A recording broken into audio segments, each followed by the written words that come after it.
জেলে এবং জেলের বাইরে আপনাদের সঙ্গেই ছিলাম। জেলে গেলে দেখা হয়েছে আপনাদের সঙ্গে, কোর্টে গেলে দেখা হয়েছে আপনাদের সঙ্গে, এলাকাতে আছেই। এই জেলে কাকার সঙ্গে দেখা হয়েছে এখন ঠিক আছে।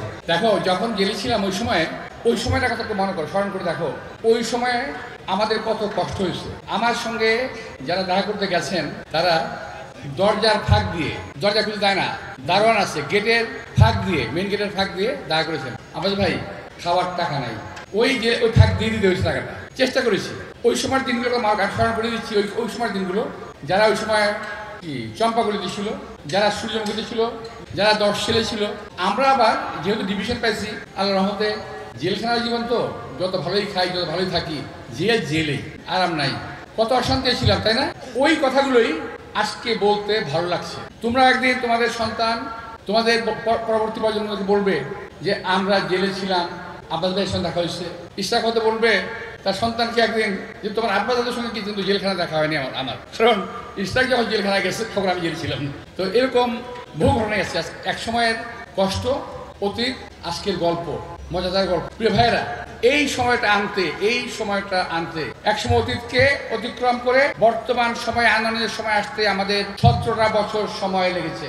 এই 17 বছরে আমাদের বাংলাদেশের বহু রাজনৈতিক নেতা কর্মী, বিশেষ করে বিএনপি নেতা কর্মীদেরকে অনেক প্রাণ দিতে হয়েছে। আমি আজ এখান থেকে স্মরণ করতে চাই আমাদের সুজন, ফরহাদ, জনি সহ আরো অনেক নেতৃবৃন্দ যারা অকালে প্রাণ হারিয়েছে। আজকে ভাবলে কষ্ট হয়, যদি ওরা থাকতো আজকে আমাদের মাঝে কেমন হতো। আজকে যখন আমাদেরকে এই জনি, ফরহাদ, সুজনের বাপ মা যখন তোমাদেরকে দেখে, একই বয়সের ছেলেদেরকে দেখে, তারা বাইরে মিছিল করছে, মিটিং করছে, তার ছেলেটা নাই, তাদের কেমন লাগে? আর শেখ হাসিনা বসে বসে গল্প করতেন, স্বজন হারানোর ব্যথা কেউ বোঝে না, স্বজন হারানোর কথা কেউ বোঝে না। আপনি 3000 মানুষকে হত্যা করেছেন, 3000 পরিবারকে স্বজন হারা করেছেন, 3000 পরিবারকে স্ত্রী হারা করেছেন, বোন হারা করেছেন, ভাই হারা করেছেন। সুতরাং স্বজন হারানোর কথা কেউ বোঝে না এমন কথা ভাববেন না। আমি আমার নিজের ব্যক্তিগত কথা বলতে চাচ্ছিলাম, তবুও বলতে চাই। আমার পরিবারটাকে ত্রস্ত করে দেওয়া হয়েছে, ব্যবসা বাণিজ্য নিয়ে গেছে। আমার ছোট ভাই 17 বছর দেশের বাইরে ছিল।